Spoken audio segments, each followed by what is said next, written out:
Welcome to Trust, Then Know, the Jackie Boy Podcast, a podcast providing education, information, and mostly inspiration that will help you become the best version of yourself. Join host Jackie Boyd for engaging and intriguing conversations. Now, Trust, Then Know, the Jackie Boy. Hello, and welcome to the 7th episode of the 2nd season of my podcast, Trust and Know, the Jackie Boy Podcast. The Trust and Know Jackie Boy Podcast is all about bringing you people who have something to say. We come on every 2nd and 4th Tuesday of every month, and we want to bring you information, education, but mostly inspiration to help you become the best version of yourself. Listen, we are on all your major podcast platforms, Apple Podcasts, Amazon Music, Spotify, YouTube, and Facebook. All you have to do is put in Trust, T-R-U-S-T, then T-H-E-N, Know, K-N-O-W, and you'll find all of our episodes. Listen, they say that success is when opportunity meets preparation. And today we're going to have a successful day because we are prepared and there's a great opportunity. And so we are so excited to have two phenomenal gentlemen here with me. Mr. Ashley Thomas III, and Mr. Orlando Spencer.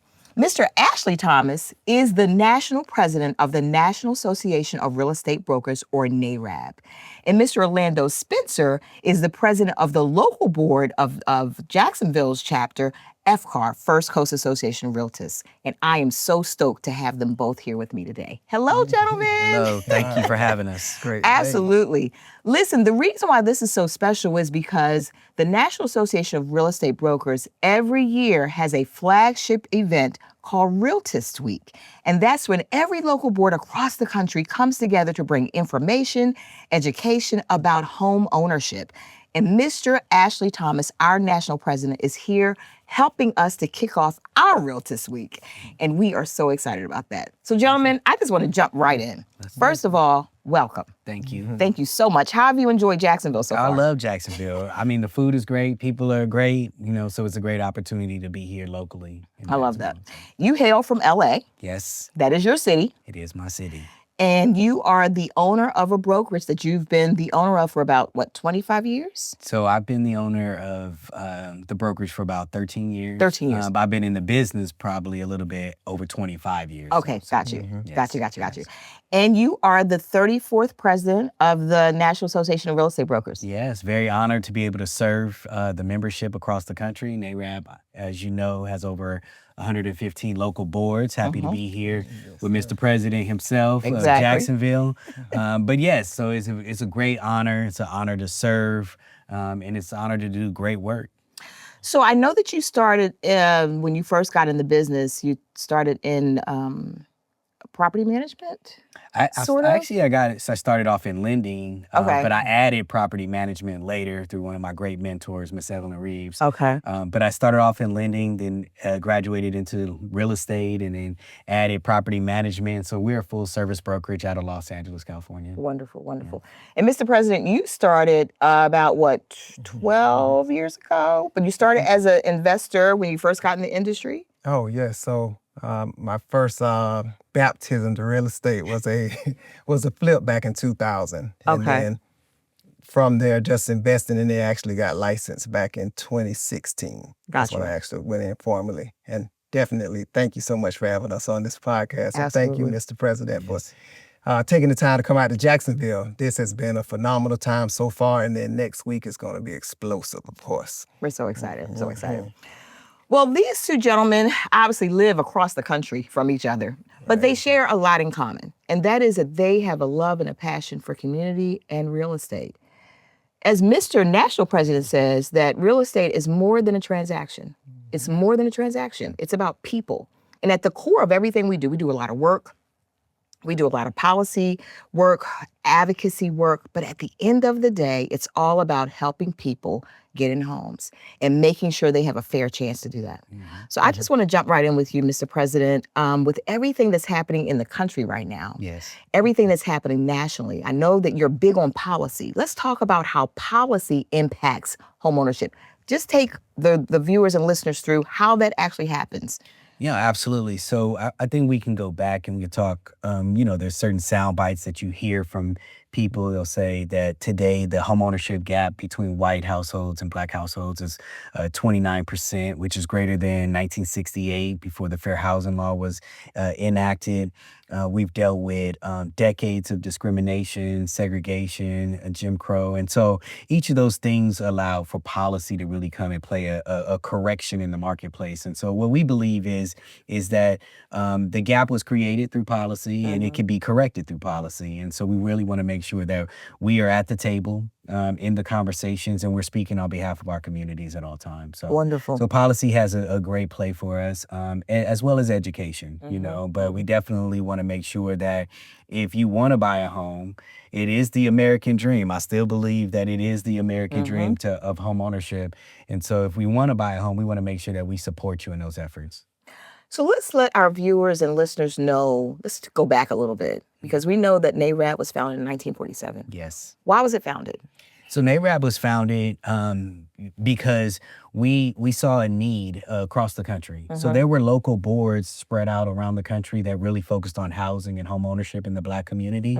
And then NAREB was founded to bring all of that together so we can really have one voice and one movement. Because what was going on in Birmingham, Alabama, was going on also in Tulsa, Oklahoma, was going on in Los Angeles, was going on in Jacksonville, correct? And so it was very important for us to bring all of those efforts together and come, and work together. The other thing is we were also dealing with a lot of discriminatory actions. And it's very important to understand that homeownership, even back then, was the number one wealth builder in America for generational wealth, right? And so we wanted to make sure that we were a part of the wealth building in America. And so that was very important for us. Got you. So you talked about the local boards. There are about, 115, 120 local boards across the country? About 115. I know we'll be at 120 real soon. Okay. So I hear you speaking that into existence. Let's make it happen. So how does and Mr. President, I'm gonna take this, have you answer this question. But first, how does the National Association help the local boards, like all the initiatives that we have nationally? How does that trickle down to the local? And what strategies are put in place to make that happen? Yeah, so, one of the things that all of our boards are autonomous, so they operate locally, which is very important because although we're dealing with the same issue on wanting to do something more on a global level, which is building generational wealth, things that transpire, real estate is very local. So what happens in Jacksonville might be different than what happens in New York City, right? And some of the issues are a little bit different, but we come together with a common goal of democracy and housing. No matter where you are at, our fight is democracy and housing. We want to make sure that as Black family that you have an opportunity in the city that you want to live in, right? And even further than that, in the city you work in. You shouldn't have to move 3-hour drive, commute every day just to find a place to live in. So we want to fight for those issues. But nationally, we'll set a tone in terms of what the agenda is. So this year, we're closing the gap, advocacy, affordability, and access. And then locally, you can take that and you roll that out locally on what is the best efforts, and I know Jacksonville's working on some development, right? Which in other markets, it might not be so much development, or it might be ground up building. In other markets, it might be redlining as an issue because of discriminatory practices, right? Other areas, which I think are pretty much blanket across the country, some are dealing with appraisal bias, right? It might not be as a big deal in some areas as it is in other areas. And so many different barriers, but the locals have the autonomy to deal with what is most impactful for theirs. For their area. So, Mr. President, as we know that, like, we have initiatives, you have initiatives when you came into your presidency, things that you wanted to do. So talk about some of the things that Mr. National President talked about, how it impacts us locally. Well, there has been excellent access in terms of getting credible information and support from the national to the local level. So we have technology that we're really infusing into the organization efficiently. So we're part of Region 6. Okay, so within Region 6, we have we meet often. We're communicating through WhatsApp, text, social media. We're utilizing everything that National has given us, so it's hot off the press. Okay. We have our regional actual conferences that we meet and go through leadership. We're in touch with our regional VP.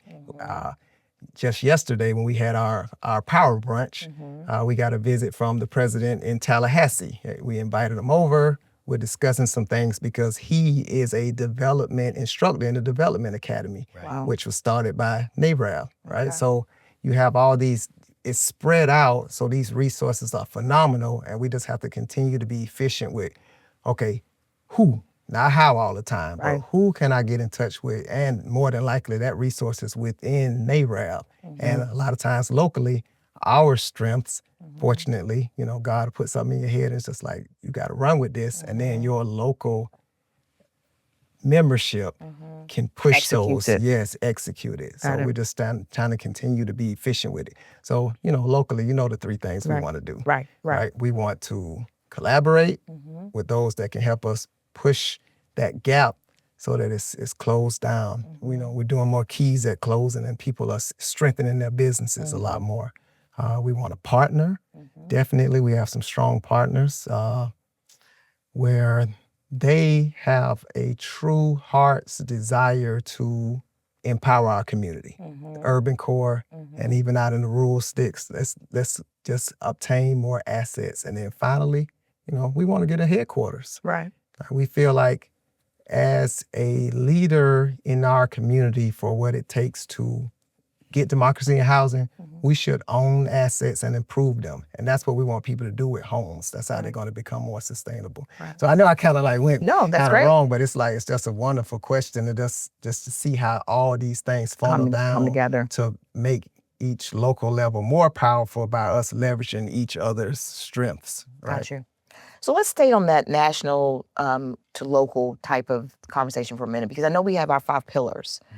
Does every local chapter implement those pillars, or is it required that every local chapter implement those pillars in what they do? Yeah, so we like to do a guide into the literal sense of we want to guide the local boards.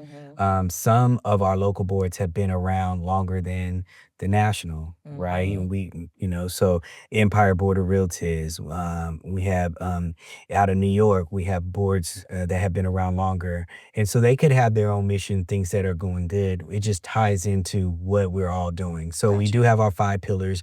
We do have our commitment through advocacy, affordability, and access. But, you know, there is some autonomy to be able to figure out what is happening in, for example, in the city of Atlanta. Big issue with institutional investors. They own maybe 40% of the available single family properties in that city. That's an issue that is different than Newark, New Jersey, potentially, right? Which is different than Tulsa. And so, what is really good though is that the local boards have great communication cross-sector. And so the local board president in Tallahassee, as we were saying, right, he can reach out to the local board president in Houston and they can have a conversation and say, hey, listen, I know you're dealing with an issue that's just starting to come into our marketplace. How have you guys dealt with it? If you could go back, what would you do differently when it was coming into your marketplace because it's just now coming into my marketplace? And the two of them can have that great conversation. And so that's what the NAREB network is really, really about, is bridging the communication divide across the country, because certain things are hitting all of our markets at some point or another. Yes. I have my own personal story. So I sold 2 properties out of state, listed one, and and it was a NAREB in Delaware. I got a referral from a church member, and she listed the property. I received a referral for that. And then Mr. President referred me to someone in the Durham, Raleigh area, and we did a multi-million-dollar deal. And that was a NAREB member. We can't wait to see each other in Vegas. So that is, I find that as a member, very valuable, because it's one thing, it's just like we're consumers, right? So if you can give me the name of someone that you trust, I'm probably going to more than likely want to use it versus just getting some random person. Oh, yeah, absolutely. Here's a funny story. Back in December 2025, just recently, I had a gentleman who lived about 12 doors down from where I live, right? And he has a best friend in Chicago. So he called his best friend in Chicago and said, do you know anybody in LA? I want to sell my home. He said, I have a realtor's brother in LA. Let me send you the information, and we were able to sell that home. And so, and that's funny because real estate is very personal, right? It's the largest transaction that families will ever make. And so you have to work with somebody that you trust. And so being able to get that referral was a great thing. And it displayed trust that this individual went across the country to find somebody 12 doors down. Right. And I think you mentioned this yesterday about accountability. Like, find somebody that you're accountable to, find somebody who's accountable to you. It holds you, I think, just a little bit more accountable because, you have your overreaching organization that's like, that you're accountable to. So you want to keep that reputation, you want to keep that integrity. It makes a big difference. Oh, yeah. And also to add to that, just the early exposure to NAREB, it's like, okay, everybody's here. The camaraderie is like, this is like brothers and sisters taking care of each other. People are absolutely wearing their crowns, and we spend time together. That's a tough thing to do at times, like to slow down enough in life to spend that time. So we're spending our time having conversations that are like industry-based, family-based, legacy-based, and that trust that's authentic. That's real. So you mentioned Vegas, and that's where the conferences are. When you get a chance to come to the conferences, the conventions, the events, that's where you get that at. And just one little small story. It's valuable because we have a president down in Tampa, Travis Brooks. Yeah. Right. So early in one of the conferences, I had like my speaker. You know what I mean? I had my speaker. I was like, "Oh, we having a good time. We're having a good time." And I had walked into like a quiet area with my speaker. In, probably not appropriately, the volume. And I was like, "Oh, sorry about that." And then the next morning I saw him, I was like, "I apologize. I didn't mean to like step into your realm during that time and have it going like that." He said, "Brother, always bring your speaker." You know what I mean? So that's an early interaction where I was just like, you know what, that's nice. That's authoritative and letting you know you come as you are to improve, and we have a chance to get better because we're not perfect, right? But we are in this thing to kind of help continue to elevate one another. That's right. And that's like beautiful. That's a wonderful thing. That's a great segue into my next question about the value that we bring our members. We are a trade organization. And as a trade organization, our first customers, or if you will, are our members. Absolutely. So let's talk about that, Mr. President. Like, what value does NAREB bring to its members? So I think we talked a little bit about the network. That's number one. We have a mandate as a trade association to really work on improving the overall practitioner's life, our members, right? In that, we focus also on the community. So the networking is amazing. Even the story I just told about Chicago referral, I ended up taking that particular seller after we sold their property and referred it to a member in Atlanta because he relocated to Atlanta. So the networking is amazing. Number two, the ability to work with the community. I got into this business because I wanted to help families. I actually started off working on the loss mitigation side, trying to save people from going into foreclosure or losing their home. And I worked on that side, and I found that sometimes it was too late to be able to help people. And so I wanted to get on the origination side to be able to talk about budgeting, planning, generational wealth, all of those things up front as opposed to on the backside. And so that ability for all of us to be able to work with the community is amazing. And I always tell people that homeownership is a human issue, right? It doesn't matter your race, your religion, it doesn't matter your political affiliation. Everyone wants safe living, affordable housing, somewhere where they can raise their children. That's everybody wants that, right? Absolutely. And so to be a part of that educational process is invaluable. And so we try to do that as well. And so we have community days. I know during Realtist Week, we'll be working with the community, giving free classes and things like that. And so those are very important. So in terms of membership, and then the last thing I'll say is it's important to be a part of something. Yeah. A movement. Community, camaraderie. Yeah, we've been around since 1947. Yeah. We're celebrating our 79th year. Next year is 80 years that we've been around. I always tell people if I could have been born in any time period, it would have been in the civil rights because I love that we can work together. Yes. And I think we can do that in 2026, right? Yes. We can work together. And so NAREB does that very, very well. And so if you're not a member, I'm speaking to everybody out there. If you are are in real estate, if you are a contractor, a housing counselor, an appraiser, any discipline, and you are not a member of NAREB, you need to become one today. That's right. Yes. Exactly. Become one today.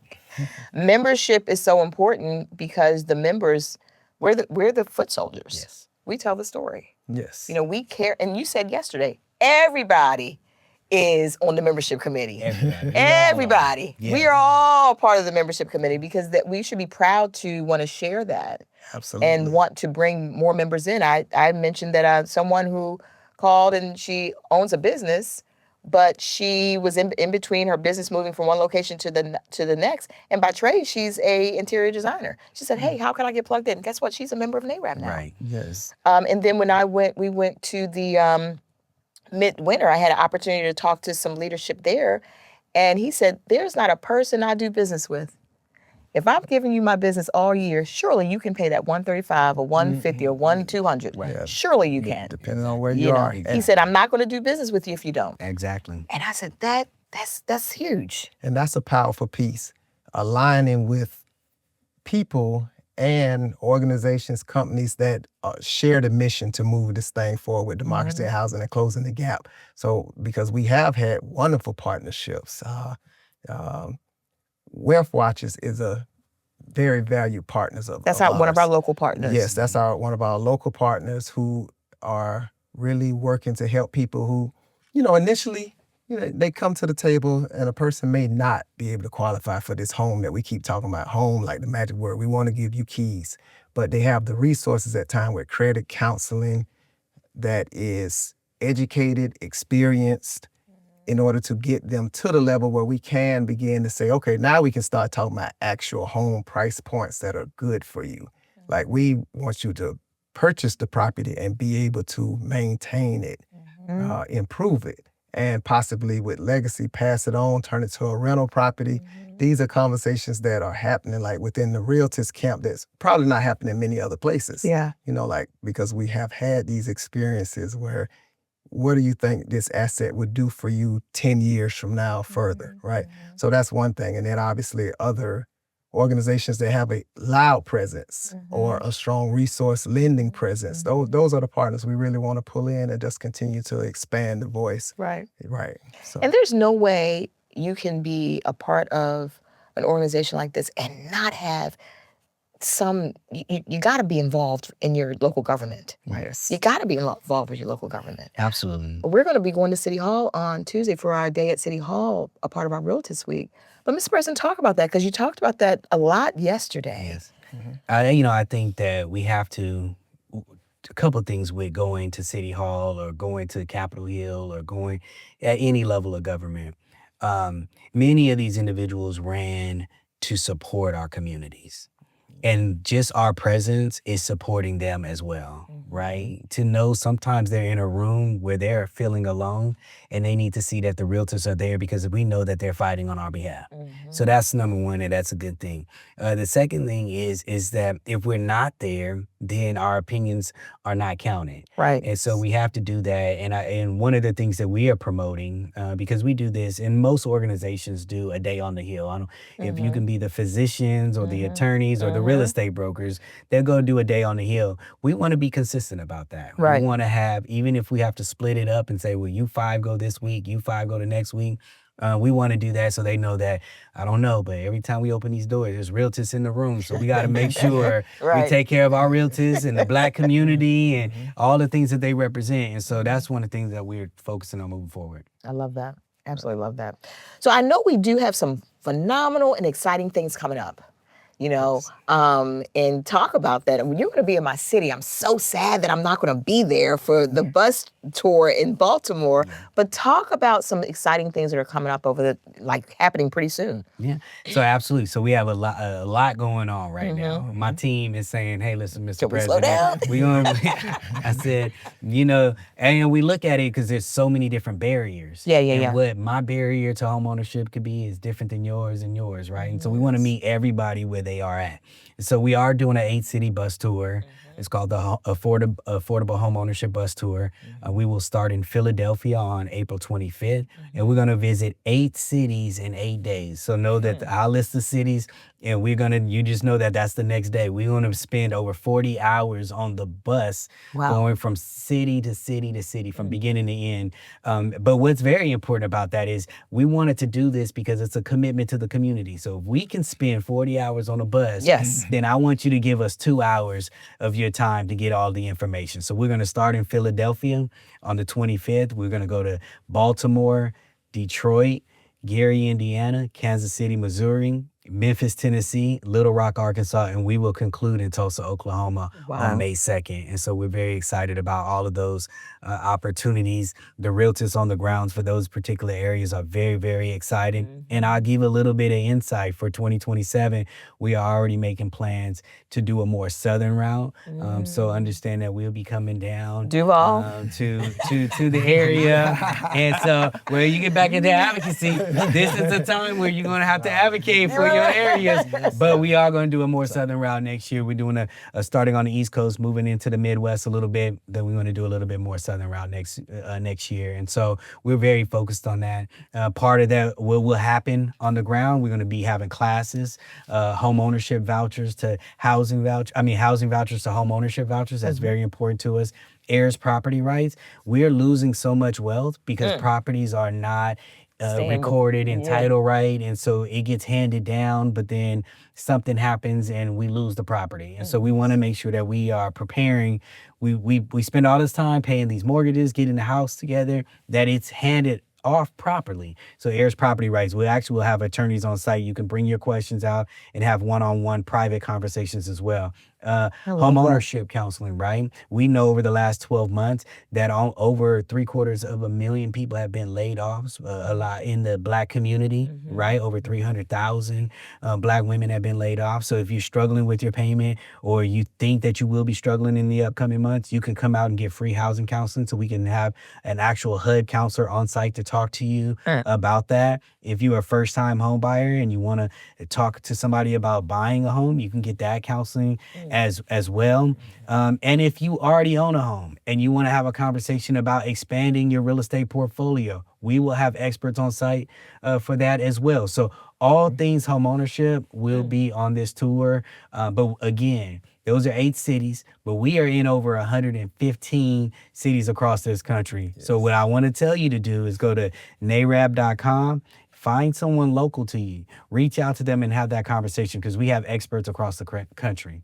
That is awesome. That is awesome. Listen, if you are not getting on board, you are missing the bus. You don't want to miss the bus. Right. Oh, my goodness gracious. I love it. I love it. And sharing Realtist Week in Jacksonville? Yes. Oh, yes, absolutely. So yesterday we started out with our power brunch. That's phenomenal, hearing from contractors within NAREB, FCAR, hearing from our national president, hearing from just multiple streams, how to make money and in real estate, right? There's so many different levels to go with that. So we had our bowl brunch yesterday. That was phenomenal. And then Tuesday, we're going to City Hall. We have I like our leadership in Jacksonville so much, because they open the door for us to have these conversations about what's close and near to our heart, what our missions are. So we'll be there 12 to 3, and we will have more and more affordable housing talks, right? We will talk about continuing to improve that gap, because that's a tough one. Wednesday, that's community outreach. We'll be over at William and Rains. We love partnering with our Vikings over there, and we're going to be giving them they're going to have some class. They're going to have classes, but those are going to be real estate classes on Community Outreach Day. So I've kind of seen what that looks like. They will learn about a construction project. They'll learn about careers in real estate, and they're going to have to make some choices. Right. They're going to have to decide what kind of upgrades they're going to do on those construction and renovation projects. And again, this is exposure at a very high level, and the curriculum is set. I have a teaching background. Our chairs, they put together a very good program for that community outreach. And then on Thursday, we got our virtual housing day, but we'll be online. So everyone, all of you, you get more information at fcarjax.com. And then Saturday, that's our last day, that's the community outreach day where we're going to be church in the park at 9 a.m. And then that's going to have our Oyster Fest following that up. And that's at Riverview Park on the north side. All right. So that's what we have for it. And I tell you, exciting times. Yes. Mr. Ashley, there's another national program, the Realtist Restore Day. Talk about that too. Yes, so we are actually doing one board, one day, one home, right? And so each local board is going to adopt a home in their community, and we're going to restore it. I'm excited about this. I think this is an opportunity for us to do some great work, maybe with someone that's elderly that cannot do it, maybe they're a disabled veteran or whatnot, but every local board will select a home, and we're going to beautify that home and show some love. And one thing I love about the Realtist spirit is that it's all about love, and so we can definitely do that in every marketplace across this country. And so I'm excited. We're at the end of the day, when we all go home and we lay our head on the pillow, we can feel part of something that was bigger than ourselves. Right. And that's what this is all about. And so we love our community, and we want to show that as well. I love it.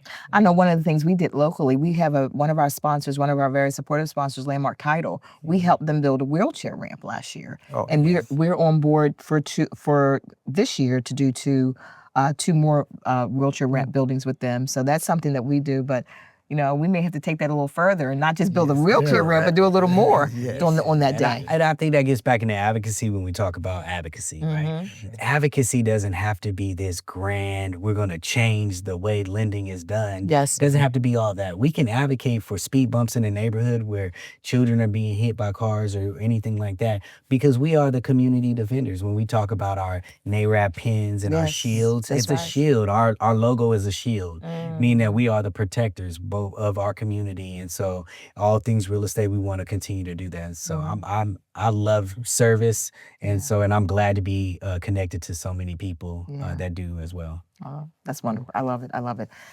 My goodness, was this not a lot? I tell you, we bring people who have something to say, and these gentlemen had so much to say about service, community, advocacy, policy.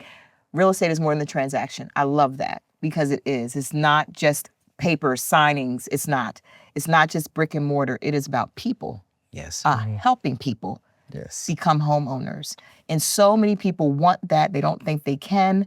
But when we come together and we bring them that information, we let them know that we can, and that we're advocating for them to be able to do that. So thank you all so much. Thank you. Thank you so much. Listen, guys, I hope you enjoyed that. Again, we come on every second and fourth Tuesday of every month. And we are going to bring you people who have something to say. We want to provide you education, information, but mostly inspiration. And I hope these two gentlemen inspire you. They definitely inspired me. And if you're out there, if you're in the real estate industry, and it doesn't matter, like Mr. President said here, listen, it doesn't matter what you do. You don't have to be a realtist. You don't have to be a lender. You can be an inspector. You can be an insurance provider. You can be a mortgage broker. Be a part of community. Be a part of the National Association of Real Estate Brokers community. Be a part of your local chapter, and be a part of what we're doing to make things better for our residents. So listen, so glad you tuned in. Again, we come on every second and fourth Tuesday of every month. We're bringing you people who have something to say. We're on all your major podcast platforms. We are on Amazon Music, Apple Podcasts, Spotify, YouTube. All you have to do is put in Trust, T-R-U-S-T, then T-H-E-N, no, K-N-O-W, and you'll find all of our episodes. Thank you so very much. Happy Realtist Week. Thank you for listening and watching this episode of Trust, Then Know, the Jackie Boyd podcast. We hope this episode has left you informed, intrigued, and inspired to become your best self. Remember to tune in every second and fourth Tuesday of the month, and Trust, Then Know.